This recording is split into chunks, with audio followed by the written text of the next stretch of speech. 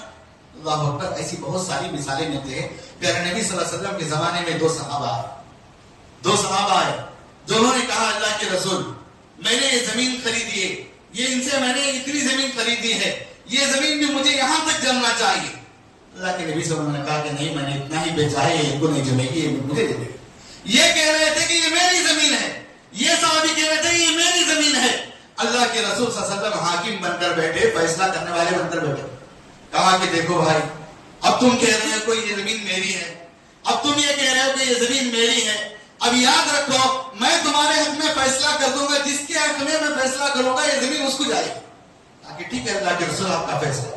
ہاں ایک بات یاد رکھو، دونوں غور سے سننا، ایک بات یاد رکھو، دونوں غور سے سننا۔ وہ بات یہ ہے اگر ناحق یہ زمین تم نے، میں تمہارے حق میں فیصلہ کر دیا، یہ زمین تمہیں جمنے والی نہیں ہے، تو یاد رکھو میں تمہیں یہ زمین نہیں، جہنم کا ایک حصہ تمہارے ہاتھ میں دے رہا ہوں، جہنم کی آگ کا ایک ٹکڑا تمہارے ہاتھ میں دے رہا ہوں۔ اور یاد رکھو یہ زمین کے حق میں، تمہارے حق میں نے اگر فیصلہ کر دیا، یاد رکھو تم بھی اگر یہ زمین تمہاری نہیں ہے تو اگر میں نے تمہارے حق میں یہ فیصلہ کر دیا یہ زمین تمہیں جم گئی تو یہ جہنم کی آگ کا ٹکڑا ہے، زمین نہیں ہے۔ دونوں اٹھے کہا اللہ کے رسول یہ زمین میری نہیں، اس نے کہا یہ زمین میری نہیں، اس نے کہا اللہ کے رسول یہ زمین اس کی ہے، اس نے کہا اللہ کے رسول یہ زمین اس کی ہے۔ جب ایک چند منٹ پہلے، چند لمحوں پہلے یہ کہہ رہے تھے کہ اللہ کے رسول یہ زمین مجھے جمنا ہے، اب یہ کہہ رہے ہیں کہ اللہ کے رسول مجھے نہیں، اس کو جمنا ہے۔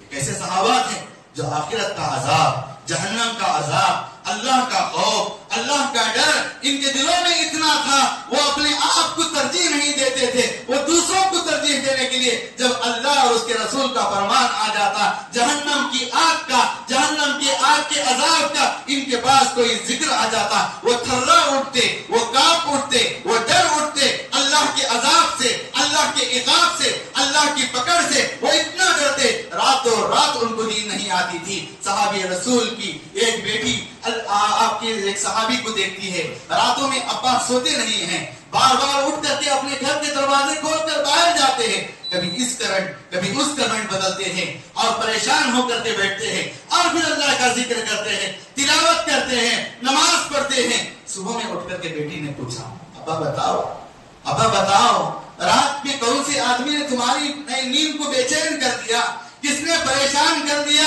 کیوں نیند نہیں کر رہے تھے، رات میں بڑے پریشان تھے آپ، کبھی اس کروٹ کبھی اس کروٹ، کبھی گھر کے اندر کبھی گھر کے باہر جاتے آتے تلاوت کرتے ذکر کرتے روتے۔ باپ نے کہا بیٹی اللہ کی عذاب کی وہ آیتیں، اللہ کے عذاب کی وہ آیتیں جس نے مجھے پوری رات بے چین کر کے رکھ دیا۔ بعض صحابہ نے کہا ان قرآن مجید کی ان بعض ایسی آیتیں جو جہنم کی عذاب کی ہیں، جو جہنم کے عقاب کی ہیں، جو اللہ کی پکڑ کے ہیں، اللہ کی عذاب کے ہیں، ان آیتوں نے ہمارے بالوں کو سفید کر دیا، ہمیں بھوڑا کر دیا۔ اللہ اکبر۔ یہ قرآن کی ان آیتوں کو پڑھتے، غور کرتے، فکر کرتے، روتے، ہر معاملے میں اللہ سے ڈرتے، لین دین میں اللہ سے ڈرتے، بات چیت میں اللہ سے ڈرتے، سچائی میں اللہ سے ڈرتے، جھوٹ کے معاملے میں اللہ سے ڈرتے، کاروبار میں اللہ سے ڈرتے۔ اللہ کے اوپر ایسا ایمان، ایسا مضبوط ایمان تھا جس کے بارے میں اللہ تعالیٰ نے کی تعریف کرتے ہوئے کہا وَيُؤْثِرُونَ عَلَىٰ أَنفُسِهِمْ وَلَوْ كَانَ بِهِمْ خَصَاصَةٌ. یہ میرے صحابہ ایسے صحابہ ہیں یہ اپنے آپ کو بھوکا رکھ کر دوسروں کو کھلاتے ہیں، اپنے آپ کو پیاسا رکھ کر دوسروں کو پلاتے ہیں، اپنے آپ کو پریشان رکھتے ہیں، دوسروں کو سکون پہنچانے کا کام کرتے ہیں. یہی ایک زمانہ تھا مسلمانوں کے تعلق سے ملک عزیز ہندوستان کے اندر بھی مسلمانوں پر ایسا بھروسہ کیا جاتا تھا. جنگ کے ماحول میں مولانا ابوالکلام آزاد کی سیرت اور بہت سارے ایسے سیاستدانوں کی اگر سیرت پڑھیں گے، ان کی سوانح، ان کی تاریخ پڑھیں گے تو آپ کو معلوم ہوگا اس جنگ کے اس ماحول میں اپنی غیر مسلموں نے اپنے بچیوں کی حفاظت، ان کی عفت، ان کی حفاظت، ان کی عزت کے لیے مسلمانوں کے گھروں میں لا کر کے جنگ کے ماحول میں بچیوں کو انگریزوں کے ڈر سے مسلمانوں کے گھر میں چھپا دیا. اپنے مال کو لے کر آ کر مسلمانوں کو امانت دار سمجھ کر مسلمانوں کے گھروں میں سونا، چاندی اور جواہرات اور پیسے مسلمانوں کے گھروں میں رکھ دیے. ایک وہ زمانہ تھا اسی ملک عزیز ہندوستان کے اندر مسلمانوں کی ایسی قدر، ایسی عزت تھی. اگر آپ تاریخ کے صفحات پڑھ کر کے دیکھیں گے اس ملک کے، اس ہندوستان کے، تو آپ کو پتا چلے گا اس ملک کے اندر مسلمان کی حیثیت ایک امانت دار کی تھی، ایک سچے آدمی کی تھی، ایک اچھے آدمی کی تھی. لیکن آج جگہ جگہ جہاں کہیں لوٹ مار ہوتا ہے، چوری ہوتی ہے، زنا ہوتا ہے، بم دھماکہ ہوتا ہے، کچھ بھی ہوتا ہے، سب سے پہلے سرخیوں میں مسلمانوں کے نام آتے ہیں. بعد میں 8-6 مہینے گزرنے کے بعد بات کہا جاتا ہے یہ بری الذمہ، یہ بری ہیں، یہ گنہگار نہیں، یہ کوئی اور تھے. اب معلوم چلا کہ اور کوئی تھے. لہذا ہمیں چاہیے کہ آج بھی ایسا اخلاقانہ ثبوت دے، ایسے کردار کا ثبوت دے، ایسے ہمارے اخلاق بتائیں جو ہمارے نبی کے اخلاق تھے، جو ہمارے نبی کے عادات تھے، جو ہمارے نبی کے کیریکٹر تھے، جو ہمارے نبی کا کردار تھا، جو نبی صلی اللہ علیہ وسلم کا لین دین تھا، جو نبی صلی اللہ علیہ وسلم کا کاروبار تھا، جو نبی صلی اللہ علیہ وسلم کا اٹھنا بیٹھنا، لوگوں کے ساتھ ملاقاتیں، پڑوسیوں کے ساتھ اچھا سلوک تھا.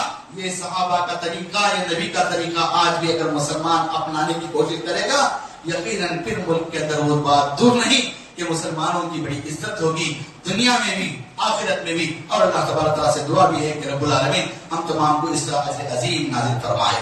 اللہ تبارک تعالیٰ ہم کو ملک عزیز کے اندر جب تک ہم دنیا کے اندر باقی رہیں اللہ تعالیٰ دنیا کے کونے کونے میں اللہ تعالیٰ مسلمانوں کی عزت عطا فرمائے. اللہ تعالیٰ مسلمانوں کو امانت دار بنائے. اللہ تعالیٰ مسلمانوں کو اللہ تعالیٰ ایک اچھا مسلمان اور سچا مسلمان بنائے. اللہ تعالیٰ ہمارے اندر جو ہے قربانی اور ایثار کا جذبہ ہمارے اندر ادا کرنے کی توفیق عطا فرمائے. اپنوں میں بھی، اوروں میں بھی، رشتہ داروں میں بھی، بھائیوں میں بھی، بہنوں میں بھی، پڑوسوں میں بھی، محلے میں بھی، گاؤں میں بھی اور باہر بھی اللہ تبارک تعالیٰ ایک اچھا مسلمان اور سچا مسلمان بنائے. اللہ تبارک تعالیٰ ہماری قربانیوں کو قبول فرمائے. اللہ ہماری ایثار کو قبول فرمائے. اللہ ہماری نمازوں کو قبول فرمائے. اللہ ہمارے ذکر و اذکار کو قبول فرمائے. اللہ اس ایام تشریف میں ہونے والے تکبیرات کو اللہ تعالیٰ قبول فرمائے. اللہ تبارک تعالیٰ ہماری تسبیحات کو قبول فرمائے. اللہ تعالیٰ ہمارے ہر نیک اعمال کو قبول فرمائے. اللہ ہمارے جانوروں کے ذبح کرنے کو قبول فرمائے. اللہ تبارک تعالیٰ ہمارے طریقے کو اللہ تعالیٰ پسند فرمائے. اللہ اس کا بدلہ دنیا میں آخرت میں عطا فرمائے. اللہ تعالیٰ ہم تمام کو جنت الفردوس میں اعلیٰ مقام نصیب فرمائے. پیارے نبی محمد رسول اللہ صلی اللہ علیہ وسلم کی شفاعت نصیب فرمائے. نبی صلی اللہ علیہ وسلم کے ہاتھوں سے حوض کوثر عطا فرمائے. اللہ تبارک تعالیٰ جب تک باقی رکھے ایمان پر، اسلام پر باقی رکھے، موت آئے تو کلمے والی، ایمان والی، اسلام والی موت نصیب فرمائے. سجدے والی، رکوع والی، عبادت والی، تلاوت والی، ذکر والی موت نصیب فرمائے. اللہ تبارک تعالیٰ ہم تمام جو مقروض ہیں ان کے قرض کا غیب سے بندوبست فرمائے. جو بیمار ہیں انہیں شفا کاملہ عاجلہ دائمہ مستمرہ نصیب فرمائے. اللہ تبارک تعالیٰ آج کے جو خطبہ جمعہ کا، نماز کا، ذکر کا، تلاوت کا، تمام کا اللہ تعالیٰ پورا اجر اور ثواب ہمیں نازل فرمائے. آمین و آخر دعوانا الحمدللہ.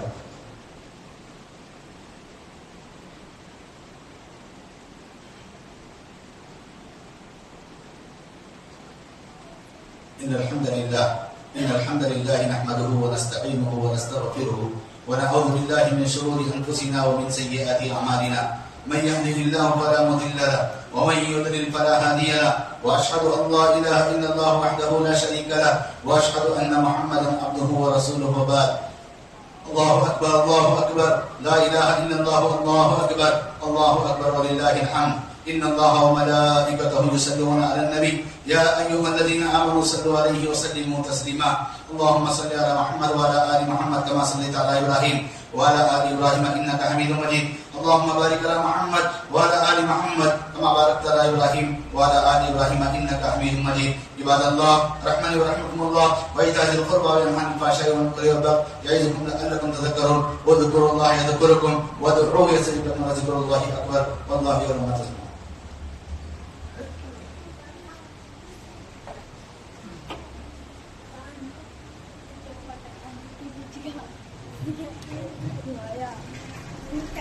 Iya.